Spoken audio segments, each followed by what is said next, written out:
પહેલા તો એક દીકરી તરીકે ખૂબ આનંદ થાય છે કે અમે ધાનેરા મુકામે કાલે જ વિડીયો બનાવ્યો હતો અને આટલી મોટી સંખ્યામાં ભાઈઓ ભેગા થયા છે એ જોઈને ખૂબ આનંદ થયો. જો આજ તો બારે ભાઈઓ સંખ્યા અમાતી નથી, શું કહેવું ઉભા? સાચી વાત ને? અને એક દીકરી તરીકે ખૂબ સારો સપોર્ટ મળ્યો છે ભાઈઓનો, વડીલોનો, બધાનો ખૂબ ખૂબ આભાર. અને મારી ઈચ્છા એવી છે કે દરેક દીકરી પગભર બને. ભલે દીકરી 5000 કમાય કે 10000 કમાય, પણ દીકરીને પગભર થવું જોઈએ. પિયરમાં તો પપ્પા સપોર્ટ કરે પણ સાસરિયામાં જાય અને કોઈ સપોર્ટ ના મળે. કોઈ દિવસ તો દરેક દિવસ એક જેવા તો હતા નહીં, પણ દીકરીને પગભર થવું જોઈએ. પશુપાલન તરીકે થાય, જીવન ક્લાસ તરીકે થાય કે ભાઈ ખેતી કામ કરે. દીકરીને ભણવાનું અમારું ખુદનું મારું ભણતર આ સુધી જ છે.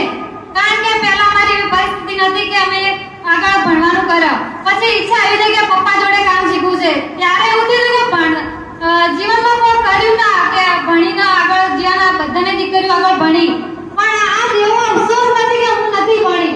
પપ્પા જોડે રહીને જે કામ શીખ્યું છે એ કોઈ ટીચર જોડે કે કોઈ અધિકારી જોડે જઈને શીખવા ન મળે. જો દરેક દીકરીને બસ કહેવા માંગુ છું કે જીવનમાં ખૂબ પ્રગતિ કરે અને ભણી કરે નહીં, ઘરે રહીને પણ ઘણું ફેમસ થવાય છે.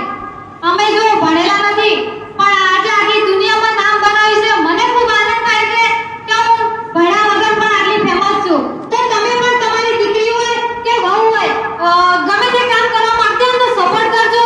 અને હવે ખેતીમાં તમે પણ બદલાવ લાવજો. ટપક અને મલ્ચિંગની શરૂઆત કરજો, જેથી કરીને આપણો ખર્ચો ઓછો થાય, નફો વધારે થાય. આજ કાળીગડાની ખેતીનું બહુ સારું જો આવડ્યું છે કે કાળીગડાની ખેતી મોટા પાયે થાય છે. જો પાણી આપણે ઓછું હોય તો કાળીગડાની ખેતી સારામાં સારી છે. હું પણ મારા સાસરિયામાં ખેતીની શરૂઆત કરું છું. આજે જ ટપક અને મલ્ચિંગ લઈને જવાનું છે.